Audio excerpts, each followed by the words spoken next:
y sus áreas de interés y trabajo son la filosofía antigua, la filosofía continental post-kantiana, la estética, la crítica literaria y la hermenéutica filosófica gadameriana. Es autor de Between Word and Image, Heidegger, Gadamer and Klee, Idiome der Wahrheit, Lyrical and Ethical Subjects, On Germans and Other Greeks, Hermeneutische Wege y Ubiquity of the Finite, entre otros títulos. Es, por lo tanto, un placer entonces para presentarlo leyendo su presentación que se llama En torno al sentimiento de vida, Kant, Gadamer y Derrida. Professor Schmidt, you have the floor. Thank you very much, Victor. Okay, I suddenly have the Spanish text, not the English. 1 second, please. Okay, thank you very much. So let me begin by expressing my gratitude for the opportunity to be with you today and my apology for not being able to be present with you for this occasion. I wish I could. I want to give special thanks to Rosemary Risto Patron. I've known of Rosemary and of her work since her sister Eileen is a friend and colleague of mine for many years now. And Eileen rightly always spoke admiringly of Rosemary and her work. So I want to begin by saying it's a special treat to have been invited by Rosemary. And finally, my apologies for not being able to speak Spanish. There's no excuse, only my embarrassment and my gratitude for your patience. And I also want to genuinely express an appreciation and thanks to Rodrigo Jornadas, who translated this piece under unreasonable time pressure.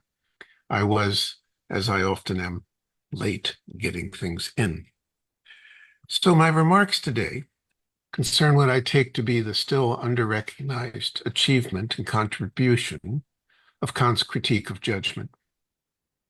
These remarks have two parts. First, I want to discuss how Kant's analysis of aesthetic experience, of the experience of the beautiful, leads him to a genuinely original understanding of an ethical sense. And secondly, I want to discuss how Kant's analysis of aesthetic experience forms the heart of the tradition of hermeneutics that begins with Gadamer. Now, I do this in order to open up what I take to be a promising avenue for thinking ethical life from the perspective of hermeneutics. My sense has long been that hermeneutics is not a theory of knowing or primarily concerned with truth. You know, of course, that the original title wasn't Truth and Method, and it's a title that Gadamer regretted. But my suspicion, my sense is that it is rather, at bottom, an ethical project.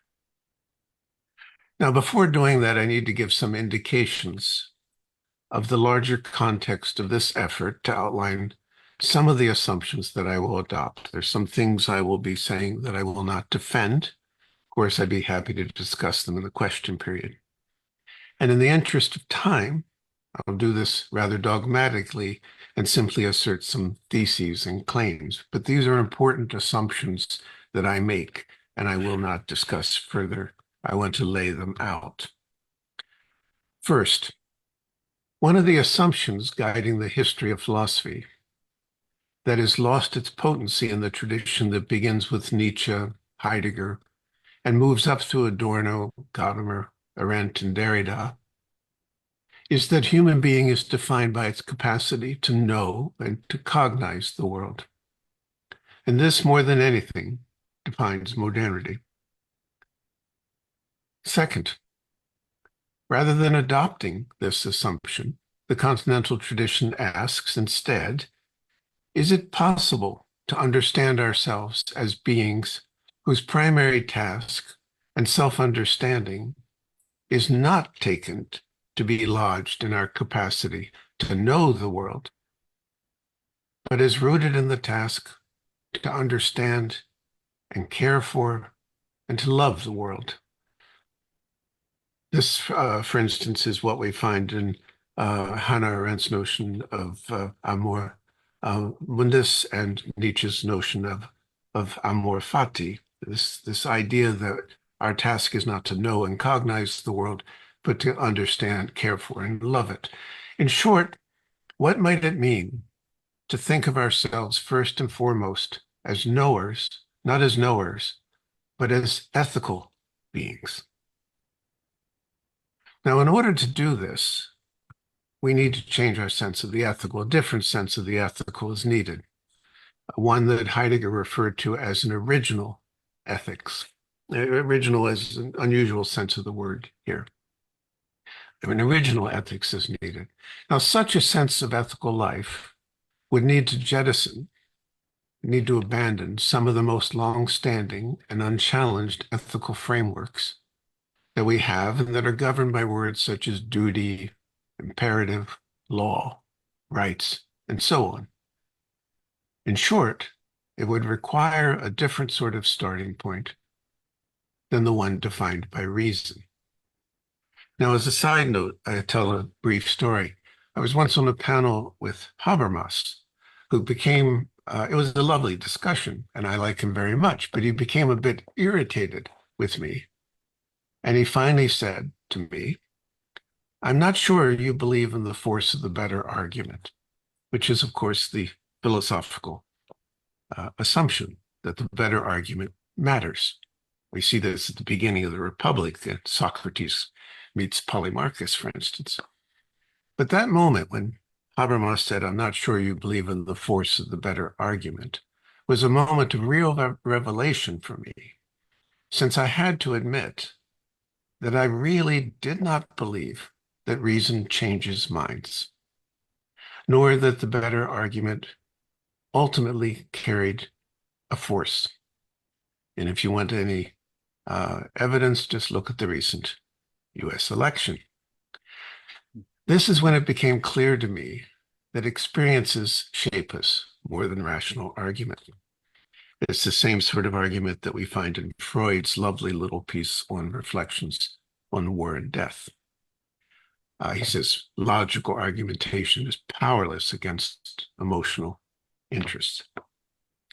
My fourth assumption: experiences that take us to the point of first coming to understand the character and task of the realm of ethical life are those that take us to the limits of the human, to the non-human, to the point where we reach our limits.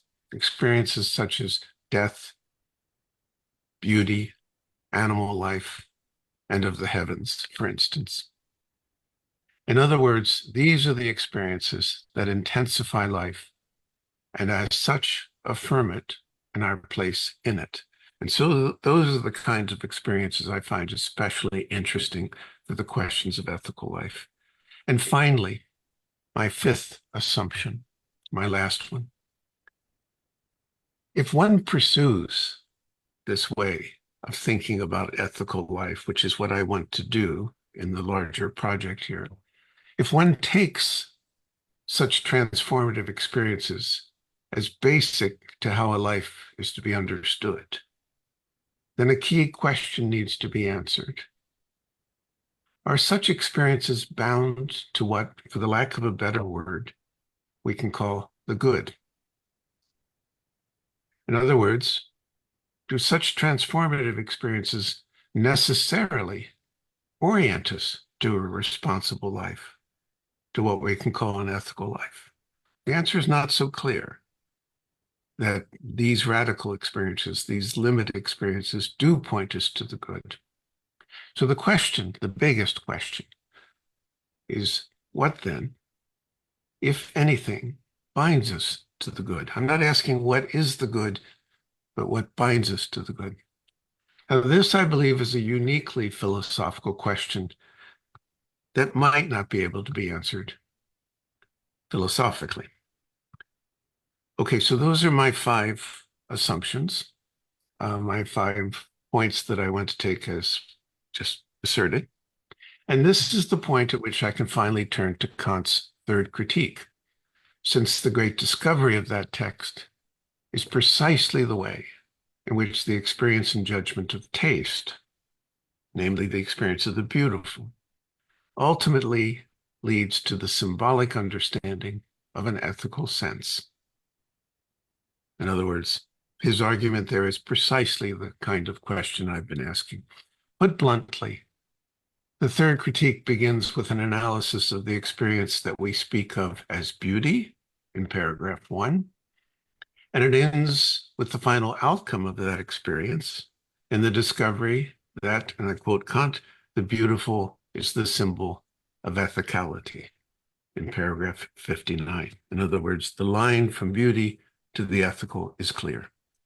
Or as Kant put it elsewhere, beautiful things let us know that human beings belong in the world. That, by the way, is a bit of a touchstone remark, one that I believe is of fundamental importance. Beautiful things let us know that human beings belong in the world. Die schöne Dinge zeigen an, dass der Mensch in die Welt passe. So let me begin by reminding you then, okay, let's begin looking at the third critique, how Kant begins this analytic of taste, of beautiful, of the beautiful. There are, he says, two fundamental criteria for judging something as beautiful. Two criteria. First, that the judgment of the beautiful is not cognitive. It does not involve the intellect, and it cannot be accounted for or understood by the intellect. In other words, I don't make an intellectual decision that something is beautiful. It's a different kind of decision. The second criteria of the beautiful is that the judgment is purely aesthetic. It's found, in other words, in a feeling that is radically subjective. In other words, it's internal to the subject. In short, what is being investigated in this phenomenology of transformative experience of the subject, which is what the third critique is, it's a phenomenology of the transformative experience of the subject in its experience of the beautiful. What is being investigated is something that cannot be grasped by theoretical reason. It requires that thinking work differently. In other words, that we learn to think differently. Furthermore, Kant begins this analytic by making a rather indisputable point, I think. He says that the defining feature, the basic feature of what we call the beautiful, is that it gives us pleasure.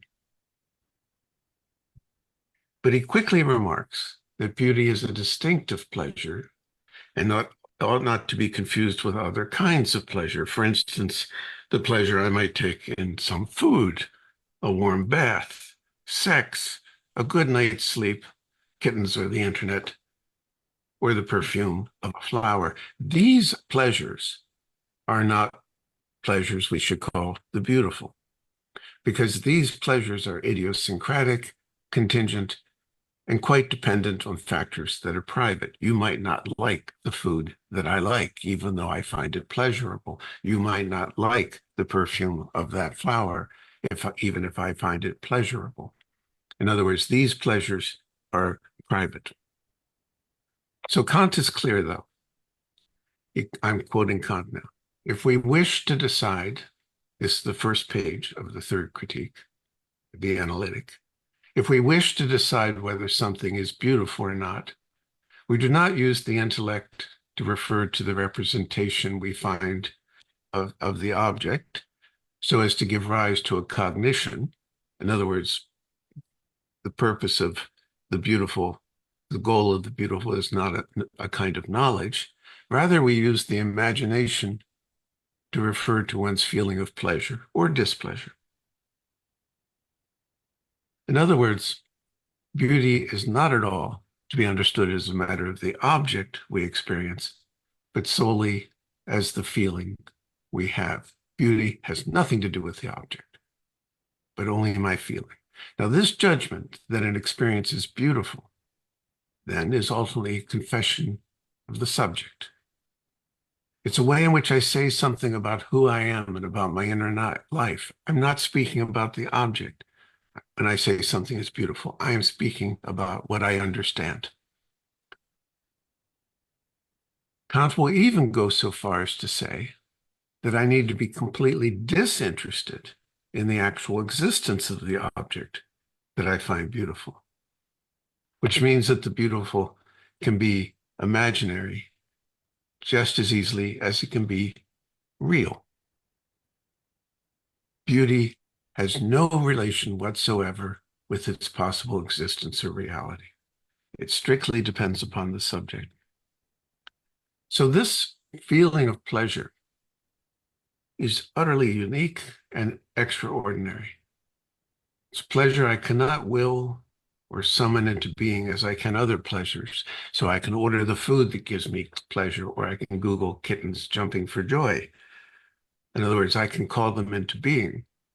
This pleasure is a sort of gift that comes not by my decision or willing. I cannot say, now I will have something beautiful. It's so strange that this pleasure we take in, it's such a strange pleasure that we take in beauty that Kant argues it's something that actually interrupts the normal operations of consciousness, of thinking, and it almost seems to arrest me. It stops me. It's an experience that brings me to a stop, that holds me in its grip, and seems to invite me to linger. I cannot summon it, but it stops me. It interrupts normal experience. So when Kant speaks about this pleasure defining beauty, he describes it as the feeling of life, das Gefühl des Lebens.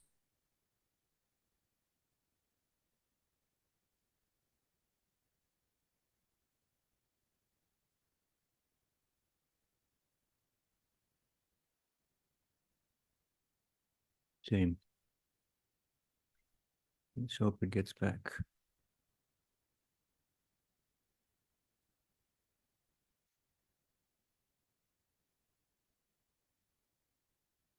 Hmm.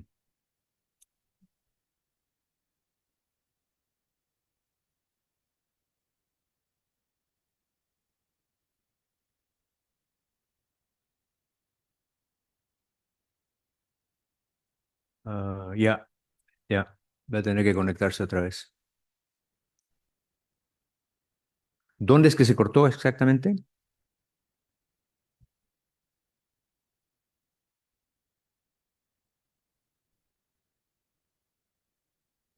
Victor, can you hear me now?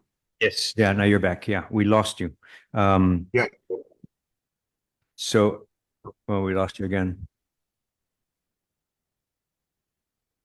Can you hear me now? Yes, we And see, can. yeah. Okay, so I'll go back to where I just was, if that's okay, Sure. which is I can see in the Spanish it's at the right point. Yes. So I'll just go right back to this point. When he speaks. Okay. When Kant speaks about this pleasure defining beauty, he describes it as a feeling of life. And he furthermore says that this feeling is one in which the mind becomes conscious of its own state. This is what this feeling is. The mind becomes conscious of its own state. Now, the word he uses for mind is Gemut, which is a very interesting word that also means something like heart. It's a much broader word than we tend to think of as the word mind. But in other words, the feeling of life, this pleasure in the beautiful, is what thinking feels when thinking is aware of itself.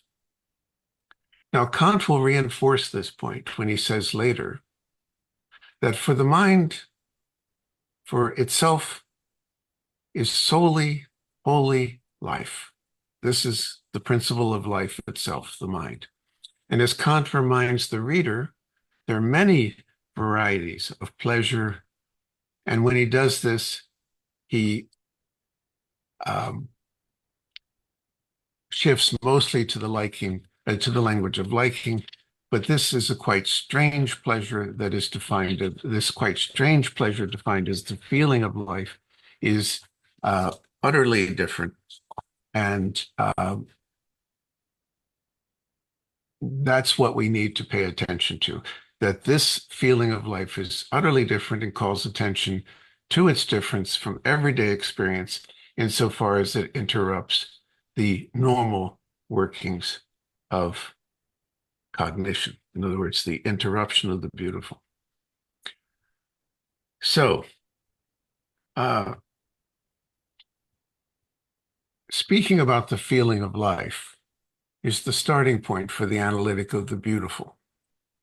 This feeling is the distinction from which this analytic starts. Beauty is not an experience which I know something, in which I cognize something or learn something about life, but it presents me with a feeling of pleasure that interrupts ordinary experience.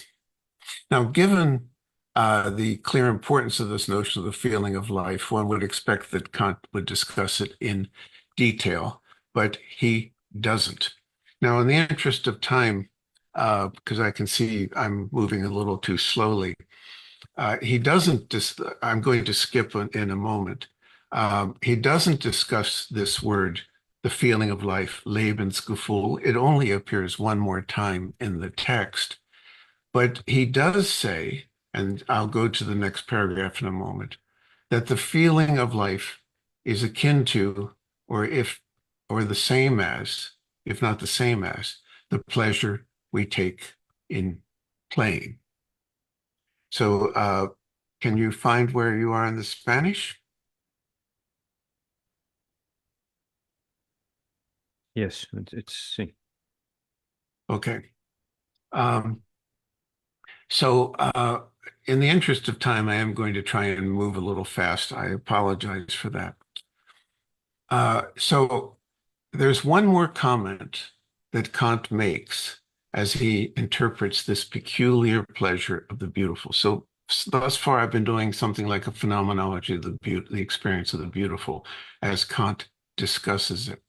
There's one more point in which he gives us a way of trying to understand this peculiar pleasure that is the feeling of life. He says that when the mind begins to play, we become conscious of the sensation of the quickening of the powers of the mind. Now, I'm not sure what the Spanish word is being used here, but the word in German is Belebung. It's an interesting word. This quickening of the mind is the final way in which Kant discusses the feeling of life that is the pleasure, the beautiful. So let's go to the last paragraph before the break, the word Belebung. I don't know if you can see that. The word, yeah, I'm trying to move ahead a little further. Siguiente, por favor. Ahí, ese es el párrafo. Yeah, right there, el termino, see. Right. The word Belebung is quite on point and well chosen. And in this case, the English translation of the word as quickening is especially appropriate. It's in fact almost more to Kant's point than the German word. In English, the word quicken, refers to the incipience of life. It's a medieval word that refers to the first moment in which the movement of the fetus is felt by a pregnant woman. It's a word that refers not only to the incipience of life, but a word that refers to its heart. So as in English, we say that cuts to the quick. In English, that's the expression of that goes right to the heart of the matter, or it cuts to my heart. It's a word that stands as the counterpart to death. We speak of the quick and the dead. So here, in this quickening of the mind, we find the intensification and the movement of life that is the real signal of the beautiful. Okay. So again, in the interest of time, I'm very aware that I've gone a little too slowly. Let's go to the next section that begins with, let me begin by speaking about Gadamer's relations to cats.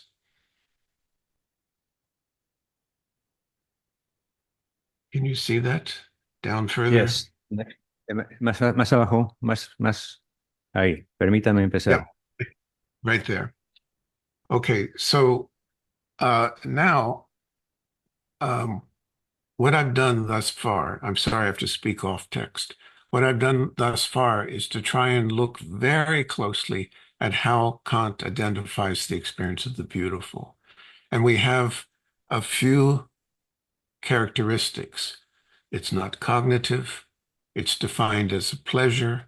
And when we talk about that pleasure, he says it can only be likened to the pleasure that is the feeling of life itself. It's not a contingent pleasure. And when we talk about that a little further, that pleasure we take in the beautiful, he says it's something like the pleasure we take in play. Now, here, I want to turn to Gadamer, because Kant's discussion of play is not as helpful as is Gadamer's, and this forms the heart, the beginning of Truth and Method. So I want to tell two quick stories about Gadamer and cats. Gadamer loved cats very much. And the first time I had Gadamer to my house, I was his assistant for dinner, was in 1976. I dropped him off at my house. I parked my car. I rushed back in quickly, worried that I was not entertaining him. And when I opened the door to my house, I saw Gadamer lying on the floor of my living room. I was convinced he had died. I was a young graduate student, and so my first very selfish thought was my career was over. I didn't seem to, it was a very selfish response, and I've always been embarrassed by that because I thought I would always be known as the graduate student who had let Gadamer die. But the truth was he was lying on the floor playing with my cats, who were hiding under the chair. He was fascinated with my blind cat, and so during dinner, we did not speak of philosophy as I had hoped we would, but we spoke at great length about animals. We didn't speak about books, but we had a serious discussion. And later that evening was the first time I heard him blame his cats for something. He loved to blame his cats for all sorts of things. The cat did it, he would say. He told me that the publication of Truth and Method was delayed by at least 6 months because one of his cats loved to play with his pen while he wrote, and the other loved to stretch out across the paper, preventing him from writing. He said he could not resist playing along. He figured it amounted to about 6 months worth of play, and hence delay. I pointed out that one of the great insights of Truth and Method was about cats. There's a passage on cats in Truth and Method, and I've now come to understand it as absolutely essential and absolutely pertinent to Kant as well. Because in the discussion of play, which is so crucial to Gadamer's understanding of hermeneutics, and especially of its conception of tradition, Gadamer takes cats and children as the real bearers of the secret of play. As does Aristotle with children at the beginning of the Poetics. In the course of observing the seemingly endless fascination of cats playing with balls, Gadamer remarks that cats gravitate to balls because they understand that no one can master the movement of the ball since it will always do something unexpected.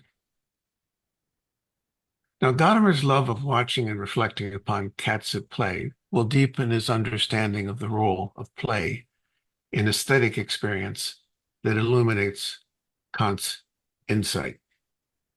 To be sure, Gadamer's intention is not to interpret Kant, and there are many significant differences here.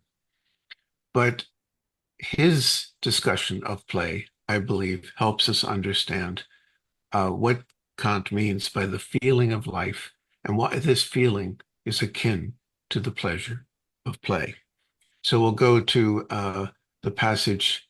Yeah, you're right there. Gadamer emphasizes two features of play. And now I want to discuss this further. First, Gadamer emphasizes that play is a movement.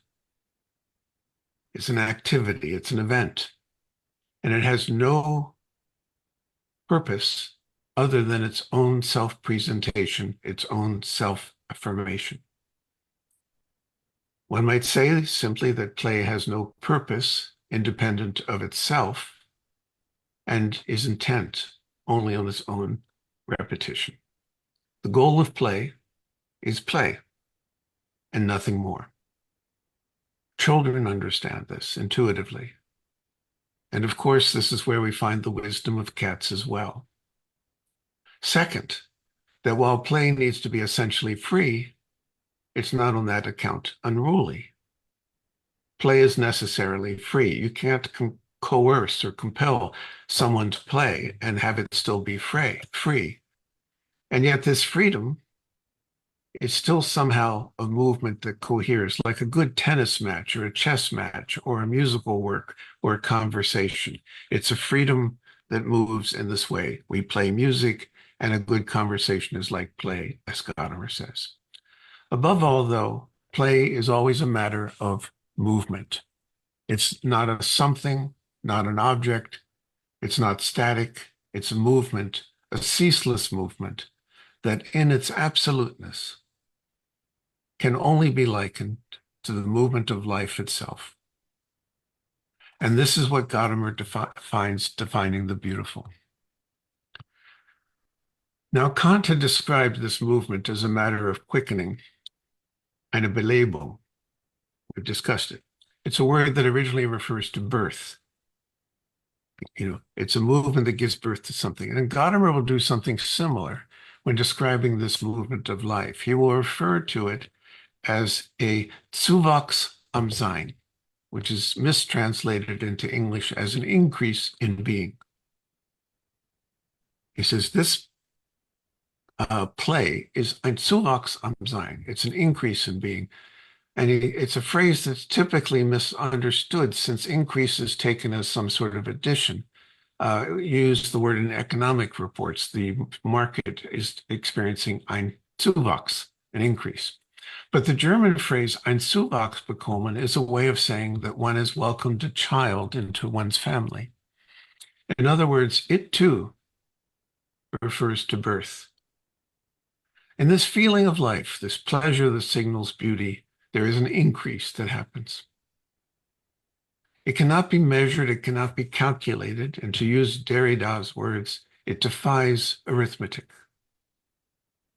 To answer our first question about what Gadamer adds to Kant's analysis of the experience of beauty, it is this: that beauty enlarges the world, not by a physical increase, but by an expansion of my capacity to see and understand it. The experience that belongs to our sense of the beautiful introduces something new, some change that cannot be explained with reference to the order of what is already available to us. In the experience of the beautiful, the world remains as it was, but I have become different. The question then is, what is quickened? What is birthed into the world? It's a change in the mind and the subject. But how is this change understood? Now, Kant's answer is easy to state, but his explanation is more difficult to lay out. First, the answer. How am I changed? That which is quickened, which is brought into being and reinforced by the pleasure it inaugurates, is the awareness of our largest moral vocation. This is what Kant says. He says, what is quickened is our moral predisposition, or, quote, the whole vocation of the mind, or, quote, the ultimate purpose of our existence, our moral vocation. And there are many such references. But the point is clear that we become, in this quickening of the mind that flows from the experience of the beautiful, the feeling of life, we become newly aware and in a unique way of the essentially moral task of our existence. While it's important not to collapse the distinction, the difference between moral judgment and aesthetic judgment, it's just as important. It's very important to keep them apart, I believe. It's very important to do that, but it's just as important to recognize that the kinship between these forms of judgment is not overlooked, since something emerges at that point which is found nowhere else. By lingering with this experience of the feeling of life, we do not become aware of any imperatives or of any moral law, but we are humanized. We are opened up to who we are as human beings. If then we claim that we are changed by this experience of beauty, we can explain it by saying that we become more of who we are destined to be as moral beings. But how does Kant explain this? Now, and I will try to get to my conclusion soon. Kant's explanation is complex, often obscure, and something that I frequently believe puzzled Kant himself. Since the first requirement of how we are to understand this enlargement of this experience is that we cannot enlist rational ideas. And this is the key point here for you and I believe. What is exposed in this experience of beauty, this judgment of tastes, resists being understood philosophically. This is the important thing for us. In other words, we need to abandon the mother tongue and the syntax of philosophy, the language of the concept, as well as the logic of the schematism and the syllogism. And so in place of the rational ideas, Kant refers us to the aesthetic idea. And in place of the experience being understood as schematized, it is understood as symbolized. So we're being asked to speak and think differently if we're to respond, to be responsible to what this feeling of life is set in motion. Now, Kant raises this challenge, but he retreats from its most far-reaching implications. It will be up to Heidegger, Gadamer, Derrida, and others to explore the possibilities opened up by poetic speech and thought, and to take seriously the claim that Gadamer makes in Truth and Method when he says, in the beautiful, we encounter something that goes far beyond everything conceptual. So let's skip, if we could, to the next three asterisks that begins. By this point, some of you might be thinking about a page. Ahí. There. Yes. You see that? Yep. By this point, some of you might be thinking about Rilke's poem, The Archaic Torso of Apollo, where we find his reflections upon beauty that he sees, the beauty that he sees while lingering before a statue in the Louvre.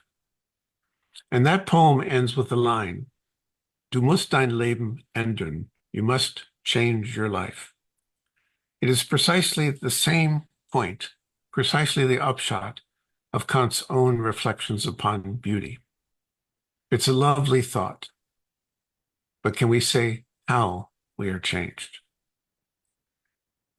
To begin, we can say that what is learned is that the habits of thinking that govern us need to be changed by aesthetic experience. We need to reconsider our affection for thinking in terms that are abstractions of large words such as justice, truth, love, the good. These large abstract concepts. We need to respect the interruption of the ordinary that comes from this extraordinary experience of the beautiful.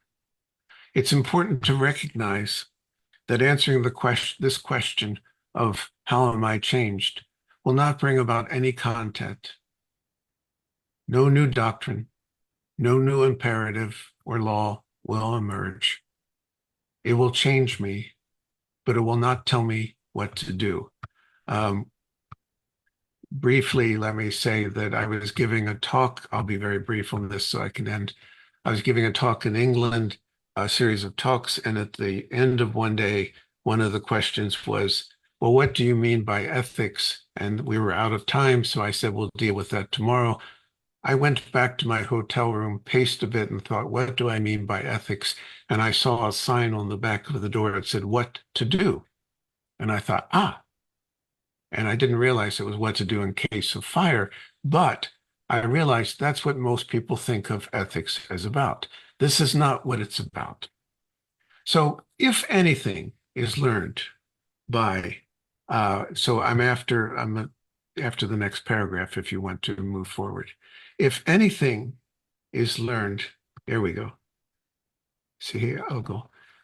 If anything is learned by thinking through this experience of beauty, this peculiar pleasure of being put in touch with the play that is at the heart of the movement of life, it is that laying down the law would betray that feeling and what that experience exposes. This experience of beauty, this feeling of life itself, quickens something. And in doing so, it intensifies my sense of being alive, of being human. As Kant says, beautiful things show us that human beings belong in the world. But how does this translate into how I act and think, and perhaps even ultimately into what I can do? Now, Kant has indicated that we need to abandon the idea of the rational idea, and we need to think more according to the aesthetic idea.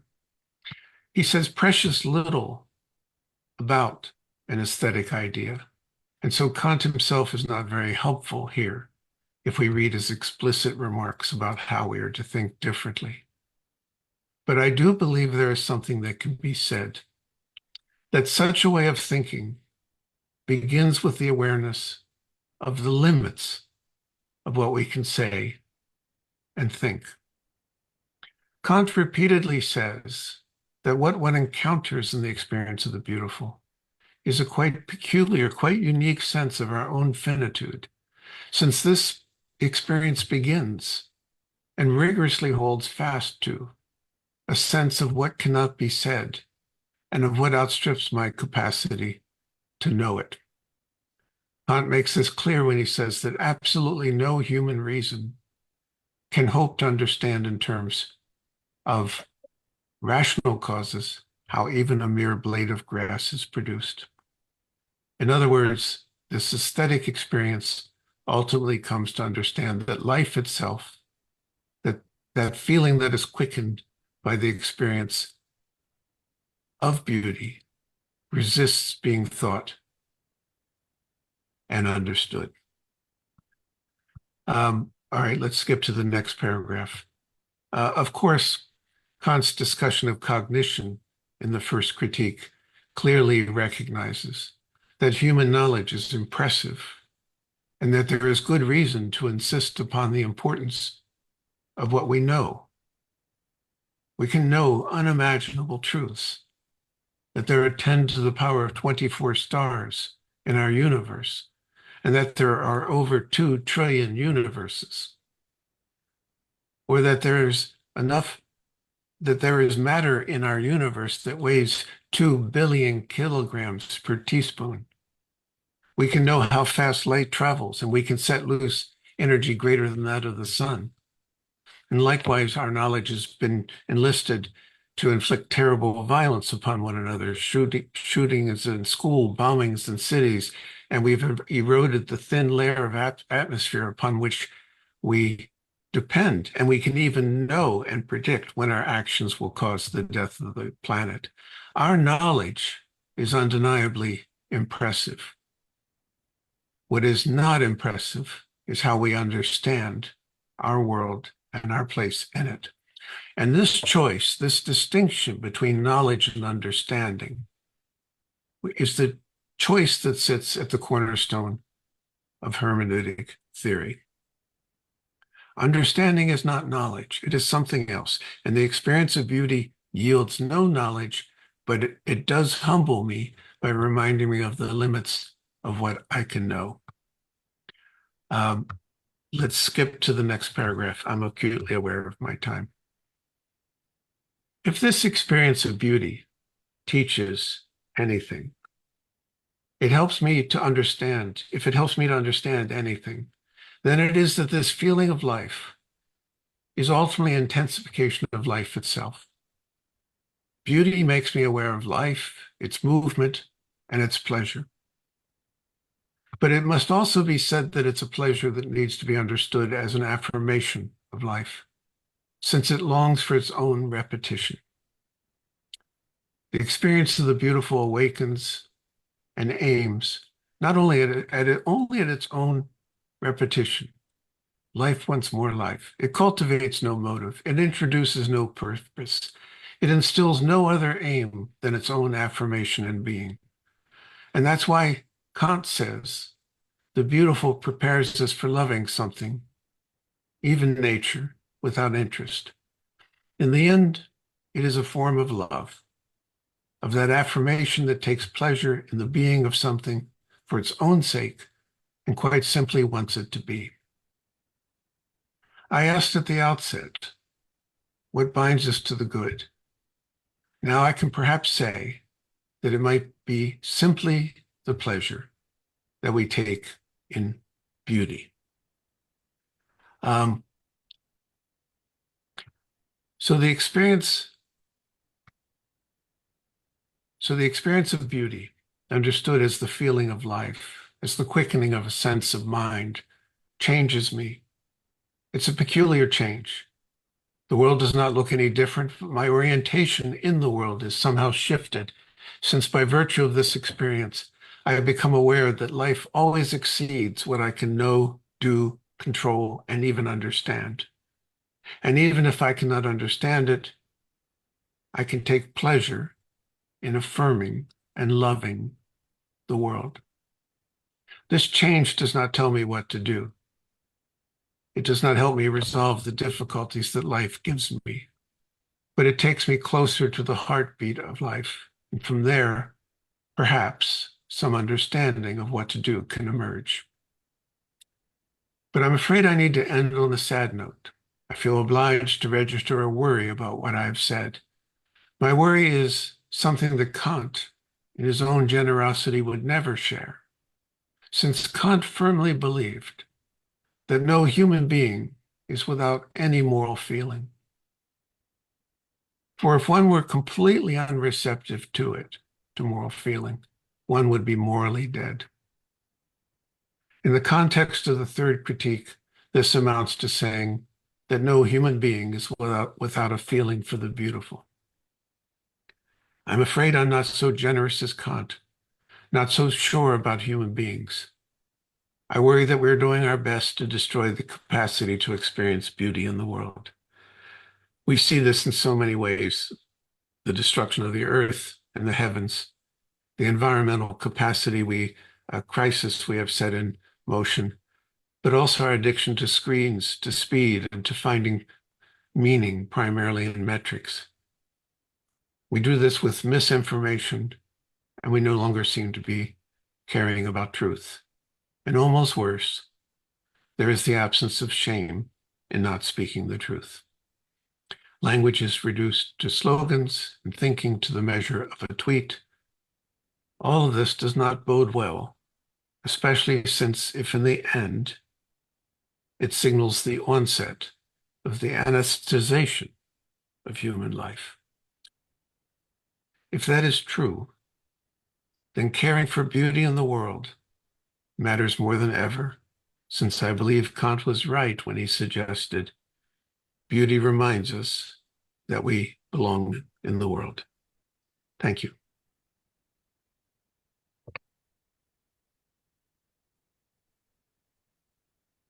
Thank you very much, Dennis. Such a beautiful and stimulating paper. I have a couple of things I want to say before I open the floor for questions. I first have to tell you that I'm totally in agreement with the spirit of your paper. Not just this idea of the recovery of the aesthetic, right, in order to, in some way, nurture or generate an ethical sense that seems to be lost in our world, but also the urgency of that for our world, right? The recovery of that ethical feeling or ethical attitude or consciousness. Now,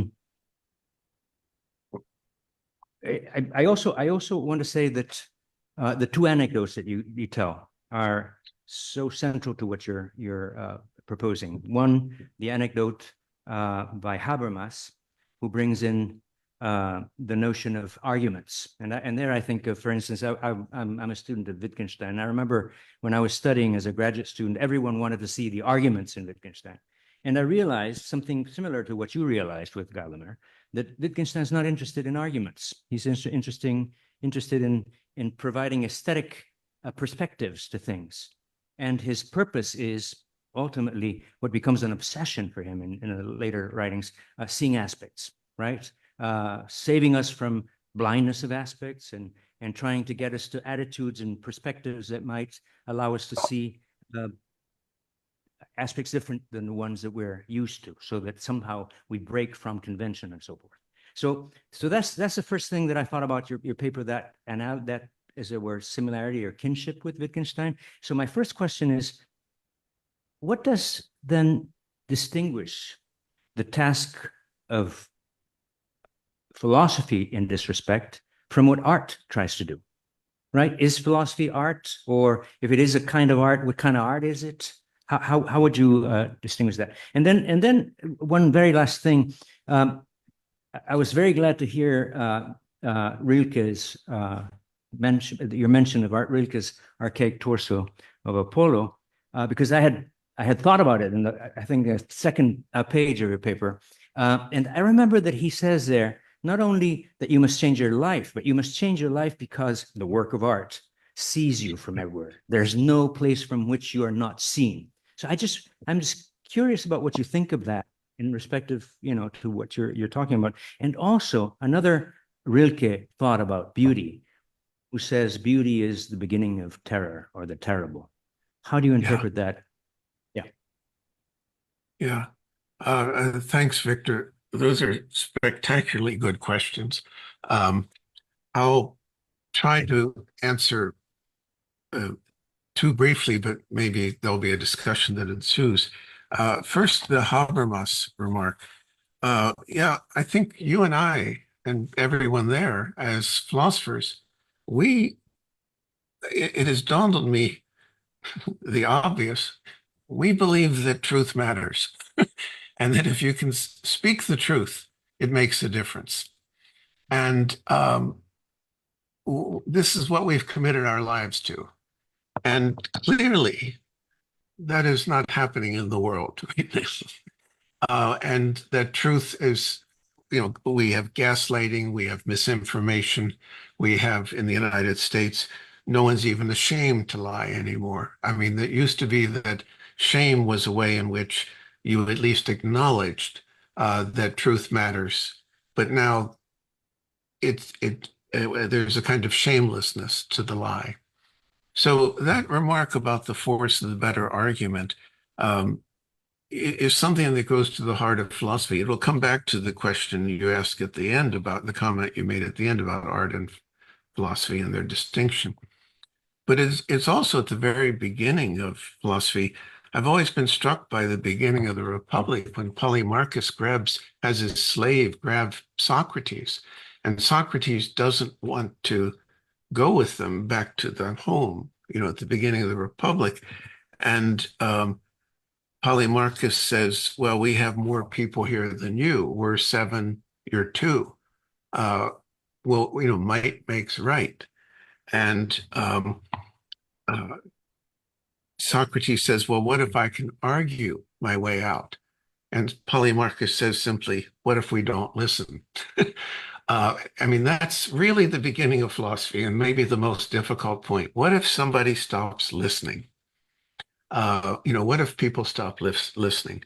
I think your remarks about Wittgenstein are absolutely on point. And it's every time I think about this, I keep telling myself I should read more Wittgenstein. So I think you're on point. And every time I do read Wittgenstein, I think, why am I not doing this all the time? Unfortunately, I don't have enough competence to answer you properly on that.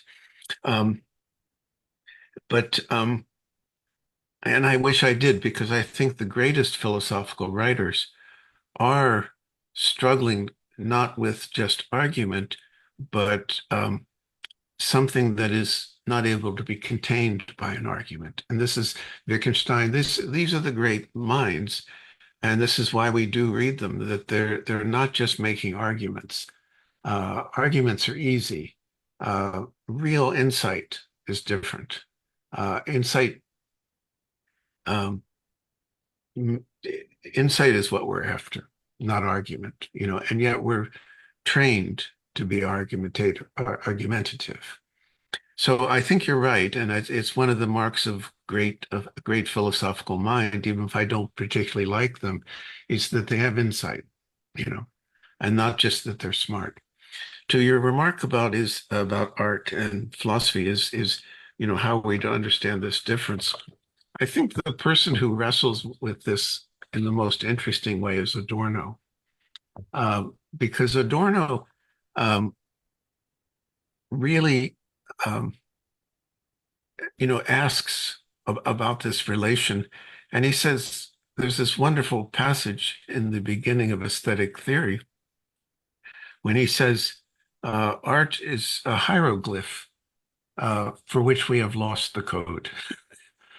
And that the task of philosophy is to interpret that, to help us to hear that code again. And I would also go to in 1796, Hegel, Schelling, and Hölderlin wrote a manifesto on German idealism, the earliest system program, in which they talk about the relation of philosophy and art. And they say that the highest act of philosophy is akin to an aesthetic act.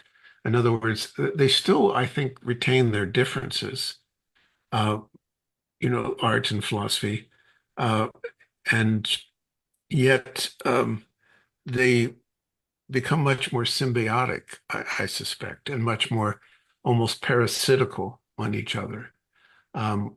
So another way to put it is Adorno has this lovely line where he says, philosophy opens the eyes of the work of art. And finally, you say something about the work of art sees me. That is absolutely wonderful. And Merleau-Ponty has a discussion of Paul Klee in which he talks about this, and he says, when I uh, look at it, he talks about looking at a tree.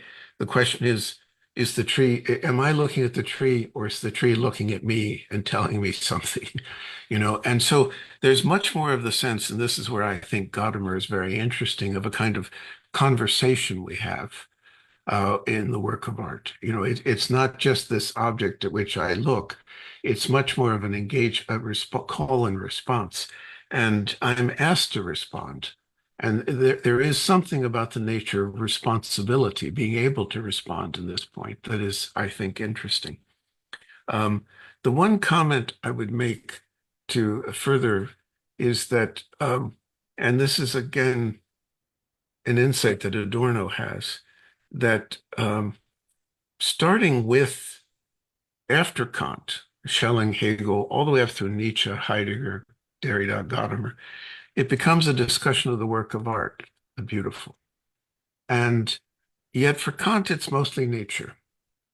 It's a beauty that in the end goes beyond the human capacity, and that all human art is an effort to speak like nature. The artist becomes the mouthpiece of nature. And so it's the question of nature somehow gets lost in this, the question of something which is larger, than the work of art. One final remark, and I know I've said too much, but one final remark that I think is very important. Today, works of art are no longer considered to be talked about in terms of the beauty of the work. You know, the work of art has a different kind of task, delivering a message, what have you.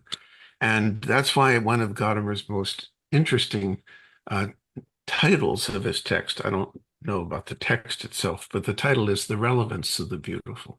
You know, is the beautiful still relevant today? And where do we find it? So those are great comments, Victor. Thank you. Okay, we're ready for questions from the audience.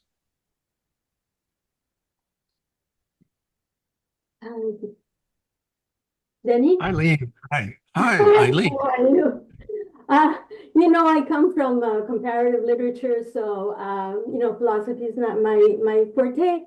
But I came to Kant really after reading Gaston Bachelard and the Poetics of Space and all that, where he talks about the reverberation of a nascent logos.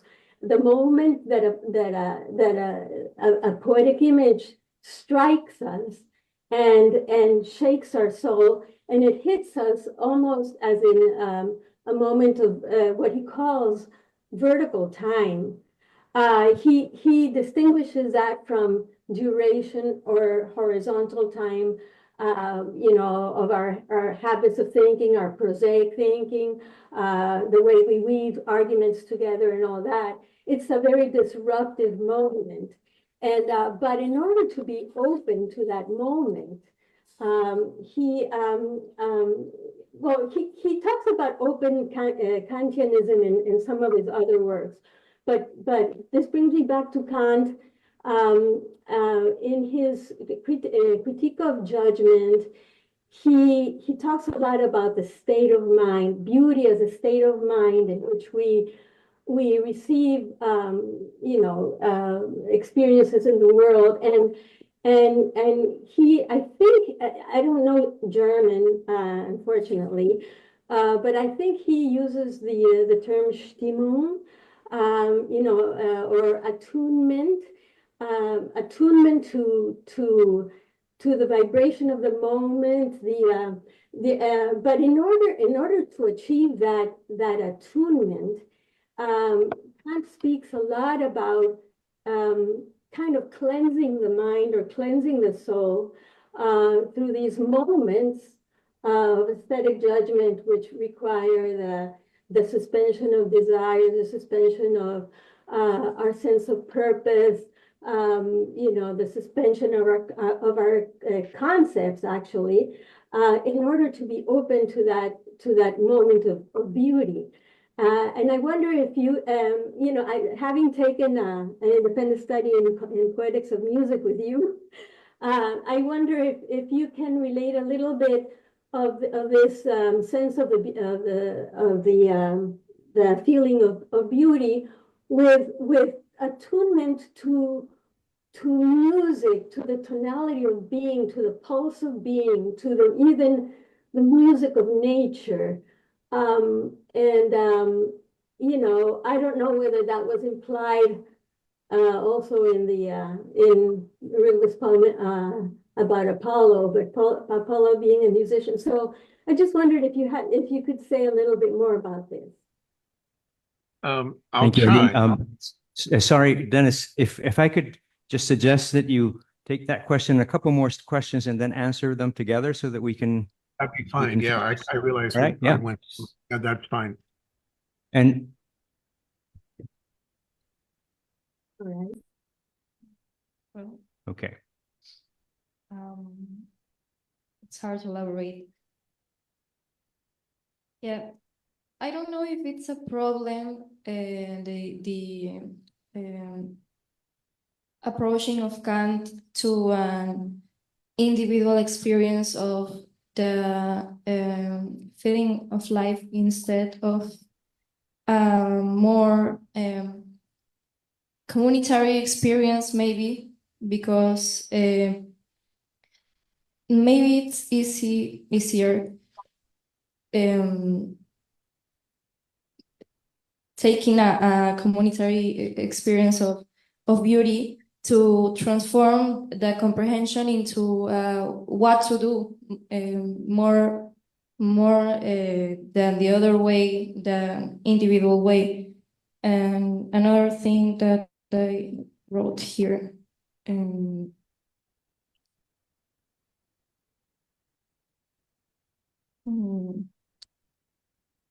Hay una parte en la que dice que el pensar siente. Creo que la dejamos en esa pregunta, ¿sí? Para que pueda responder. ¿Alguien más? ¿Una pregunta corta? Ya, una pregunta corta, por favor. Small. No te escucho.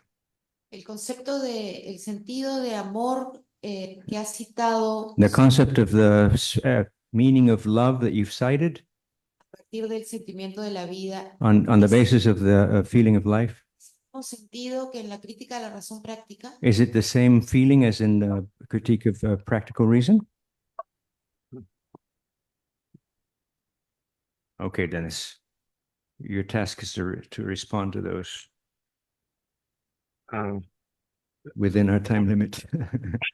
And do it on a postcard. Okay, I will be quick because I know you're all waiting for cocktails, which is a different way in which pleasure happens, and I envy you that. Okay, I will try to speak a little more generally, but speak to each of them. Eileen, first, it's nice to hear your voice again. The Bachelard, I don't know enough about, and given how much I know you know about Bachelard, I'd be reluctant to try and do it and say anything. You make at the end, there are two remarks I want to highlight. No, I'll highlight one with you right now. Music, you mentioned, and as I recall, there is something about music that becomes elevated here. And this is where Nietzsche becomes quite interesting, I think, and also Adorno again, because music is in some ways this movement of life made loud. You know, it's movement made loud, it's time made loud. So I think music can be heard and understood in a different way as a work of art. And okay, I'll just leave that one at that for now, so I can address the others and make some final concluding remarks. To the second question, I had a little trouble hearing, it was just the sound quality, but about it was about the communitarian, the sense in which Kant himself tries to compel a certain normativity almost to the sense of the beautiful. I'll say two things at this point. First, I don't think Kant understood Kant very well. I think Kant is a bad interpreter of Kant. And the reason I say this is the third critique is a book that utterly, if you take it to heart, I think utterly dismembers so many of the most important and cherished assumptions that Kant himself makes. It's the third critique is a book that's far more radical than its author. And I think sometimes Kant wants to tame the third critique. Sometimes he wants to tone down some of its more radical possibilities. And so Kant's discussion of the sensus communis, of the common, the sense of the common, does at times, the universality of the beautiful, does at times speak naively. But Kant is also very clear when he makes the distinction between beautiful, that is, the beautiful that is normative and culturally defined, and the beautiful that is different, that is somehow human. He recognizes that there are different cultural senses of the beautiful. That's abundantly clear. And he doesn't want to turn those into something universal. And it's difficult, it's important not to say in advance. There's no law of the beautiful. It's a feeling. It's a receptivity to the world. It is not defined. I mean, there are clearly cultural norms of beauty. Some of them are unhelpful. Some of them might be interesting, but those are in some ways culturally delimited. He is trying to say, is there something about a human being that feels this? And that's why, again, it's not the work of art. It's nature that is so important. Receptivity to nature that's important here. But again, I don't believe Kant is the best interpreter of Kant.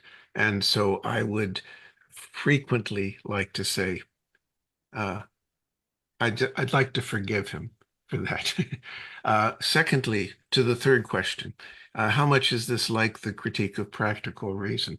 I think it undermines the critique of practical reason pretty radically, because it refuses to give any kind of imperative, hypothetical or categorical. It's a much more, in the end, there are no imperatives here. There's an existential choice we make, I think, to affirm or not to affirm this pleasure. And I don't know what to do when someone will not affirm it. And I think we want the comfort of saying, this must be the case. But there's a line from Kleist that I've always liked, kein Mensch muss müssen. No human being must. We cannot dictate ourselves to ourselves. I mean, in the end, I think there's a kind of radical freedom, and all we can do is try to cultivate those experiences. And I think the second critique is still trying to lay down the law of ethical life, in a way that the third critique forces us to say we cannot do. So. Thank you very much, Dennis. We wish you were here for the final celebration. Thank you very much for your presentation. Wonderful to have you, and hopefully next time you will be able to join us here in presence. I think Rosemary is coming to the podium for the last word. I just wanted to thank you, Dennis. I liked your exposition very, very well. I have other questions that I would like to ask you, but I'll have to write afterwards, okay? We'll stay in And touch. we'll drink for your health also. Okay, thank you. Okay, thank you. I'm going to do the closing words now because it's our 20th anniversary of our journey, so I have to close now. Okay? See you then, and thank you so much. Okay.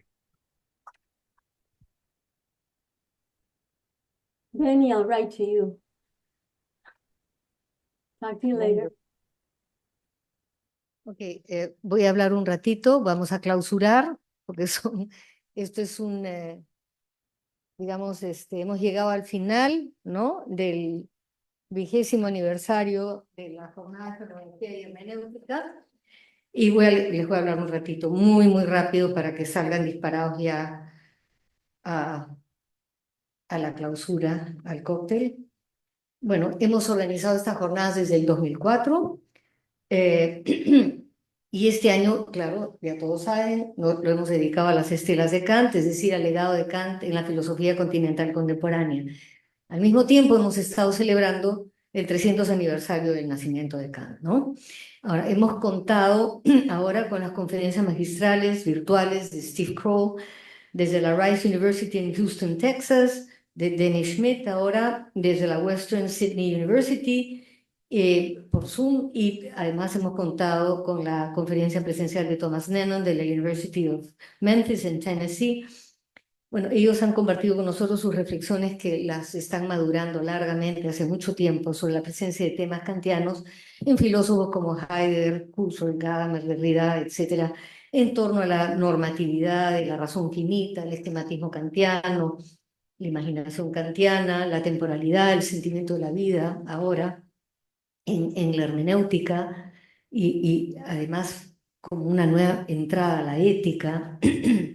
Asimismo, hemos escuchado ponencias presenciales, virtuales incluso desde España, sobre temas kantianos de filosofía del derecho contemporáneo, incluso el Heidegger, Derrida, Hannah Arendt, Ortega, y Gasset, Sartre, Scheller, Roberto Espósito, etc., y sobre temas como la dignidad ética y moral, conciencia, sensibilidad, emociones, el sentido del filosofar, sobre el error, conflicto, el diálogo, finitud, omnipresencia de la naturaleza, el tema de la metafísica, la ilusión trascendental, el imperativo categórico, Gesinnung, la disposición de ánimo o disposición moral, ¿no? Es un tipo, el papel del ejemplo, etc. Una vez más agradecemos el apoyo de Bruna Uceda, asistente académica del CIFER, al equipo del Centro de Estudios Filosóficos, su directora Mariana Chu, Bárbara Betoki y Eliana Mera, por su apoyo logístico, al jefe del Departamento de Humanidades, Miguel Rodríguez Mondoñedo, a Levi Rojas por el soporte tecnológico, en el auditorio, a Natalia Revilla por la línea gráfica y finalmente a Breni Asto, de la Universidad Nacional Mayor de San Marcos, por el apoyo durante la realización del evento. La realización de las jornadas durante estos 20 años ininterrumpidos ha sido posible porque nuestro círculo, conocido como CIFER, ha contado con el apoyo permanente del Departamento de Humanidades de la Pontificia Universidad Católica del Perú desde hace 20 años y la participación de un grupo fiel de profesores y miembros de la PUC, la Universidad Antonio Ruiz de Montoya, la Universidad Nacional Mayor de San Marcos y de otros jóvenes miembros adscritos internacionales, también nacionales, gracias a los cuales han podido ir incorporando a sus actividades sucesivas generaciones de alumnos. Desde las segundas jornadas, el año 2006, dedicadas esa vez a Hannah Arendt, estas han contado con ejes temáticos para los cuales hemos invitado a los mejores especialistas internacionales para las conferencias magistrales, presenciales o virtuales, no solamente de universidades hispanohablantes, de España, América Latina, incluido Brasil, sino de Estados Unidos, Alemania, Bélgica, Francia, Irlanda, Suiza, Rumanía, Dinamarca, Finlandia, Australia. Sus ejes temáticos, además del mencionado sobre Hannah Arendt, han girado no solo en torno a importantes representantes clásicos de la fenomenología y hermenéutica contemporánea, como Husserl, Heidegger, Scheller, Gadamer, Sartre, Levinas, Paul Ricoeur, Derrida, entre otros, sino una diversidad de tópicos como la hermenéutica en diálogo, la fuente de la fenomenología, experiencia e interpretación, ética de antropología, historicidad, cultura, mundo de la vida, el papel de la subjetividad, la trascendental y la descentrada, lenguaje, intersubjetividad, interculturalidad e identidad, etcétera, etcétera. Pero CIFER no solo ha realizado 20 ediciones de las jornadas, sino que a lo largo de estas décadas también ha dado cabida a conferencias de múltiples visitantes extranjeros, igualmente especialistas, así como a talleres o cursos. Entre las actividades más memorables cabe señalar 2 eventos realizados en 2005, el segundo coloquio latinoamericano de fenomenología y hermenéutica en el marco del Congreso Interamericano Iberoamericano de Filosofía, y el segundo encuentro mundial de la Organización de Organizaciones de Fenomenología, el segundo. El primero se realizó en Praga, en el mismo lugar donde Husserl leyó su conferencia de la crisis. Ese fue el primero, y el segundo fue acá. ¿Ok? Bien, y el primero, o sea, el coloquio de fenomenología y hermenéutica dentro del gran congreso de tolerancia que organizó Miguel, dio lugar el año 2006 a la publicación de Interpretando la experiencia de la tolerancia. O sea, de los 4 libros de la tolerancia, o de los 5, el primero fue el de nuestro grupo. ¿Okay? Entre los eventos más relevantes, luego organizamos con la Universidad del Pacífico el coloquio entre la literatura y la filosofía, la fenomenología del año 2016, y el taller de métodos y problemas, perspectivas e investigaciones fenomenológicas actuales del año 2018. Estos eventos contaron con la participación de investigadores, además de los países que ya he mencionado, de Canadá, Moscú, Hong Kong, Taiwán, Italia, los cuales dieron lugar este año, ¿no? 20 y 24 respectivamente, a 2 publicaciones que llevan el mismo nombre de los eventos. Adicionalmente, un grupo significativo de profesores y alumnos tesistas de CIFER se registraron formalmente el año 2016 como grupo de investigación reconocido por la Dirección de Fomento a la Investigación de la PUC, y presentamos inmediatamente un proyecto de investigación que, con evaluación internacional, ganamos un fondo del vicerrectorado, que dio lugar en 2019 a un libro que, previa evaluación doble SIDA internacional, también fue aprobado y publicado el 2020 como La racionalidad ampliada, nuevos horizontes de la fenomenología y la hermenéutica.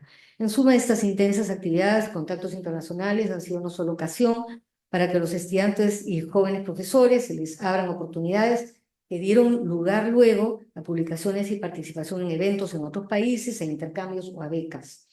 Nos enorgullece además señalarles que adicionalmente el grupo de investigación CIFER, en las dos evaluaciones que ha tenido bajo el vicerrectorado de investigación desde su fundación, una el año 2021 y otra este año, ha recibido las más altas calificaciones. Nuestro grupo, entre los grupos de investigación de la PUC. ¿Okay? Para terminar, vuelvo a agradecer a todos su participación, a los ponentes, a los keynote, a los moderadores, a todos por su participación, por sus preguntas, y doy por clausurado las 20 jornadas, las 20ª jornadas de Fenomenología y Hermenéutica del Círculo Peruano de Fenomenología y Hermenéutica. Gracias a los que están en Lima, están invitados a un cóctel de clausura, en fin, a un cóctel tomaremos por los que no están.